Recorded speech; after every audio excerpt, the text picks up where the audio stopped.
PWD, home minister, chief minister, MP, वो fight नहीं चाहिए हमको। हमको 5 आदमी को मंत्री नहीं बनाना है, हमको 6 आदमी को मंत्री नहीं बनाना है, हमको 13 लाख तिपरासा को कुछ देना है।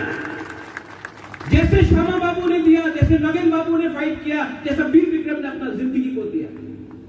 तो अगर ये लोग 1967 में, 1980 में, 1984 में तिपरासा के लिए फाइट कर सकता था, तो आज 2022 में, 2023 में तिपरासा का खून के अंदर क्या कमी है कि हम लोग अपना तिपरासा के लिए फाइट नहीं कर सकता है?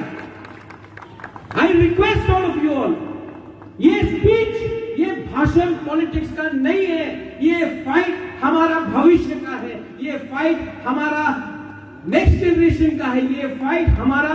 हम लोग तिपरासा का पेट में, गांव में आप जाके देख के आओ, खाना नहीं है खाने के लिए, पानी पीने के लिए नहीं है, रास्ता टूटा हुआ है, बिजली नहीं आता है, स्कूल में टीचर नहीं है, चित्तो बाबू एजुकेशन मिनिस्टर ने पैसा नहीं है, एडीसी में पैसा मांगने के लिए भीख मांगना पड़ता है अगरतला में। हम लोग तिपरा का राजा, यहाँ का एडीसी का मंत्री लोग अगरतला जाकर भीख मांगना पड़ता है अपना जगह में, अपना अधिकार मांगने के लिए।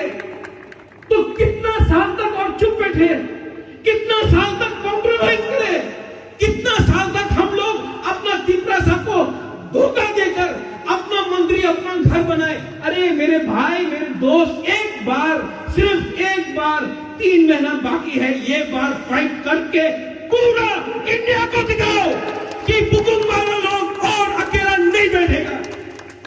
अगर आप लोग है ना तो दुआ करें, कुछ नहीं चाहिए। अगर आशीर्वाद श्यामा बाबू का है, नरेंद्र जमतिया का है, वीर विक्रम का आशीर्वाद है ना, अगर द्रौपदी कुमार रियांग का प्यार है ना, हमको कुछ नहीं चाहिए।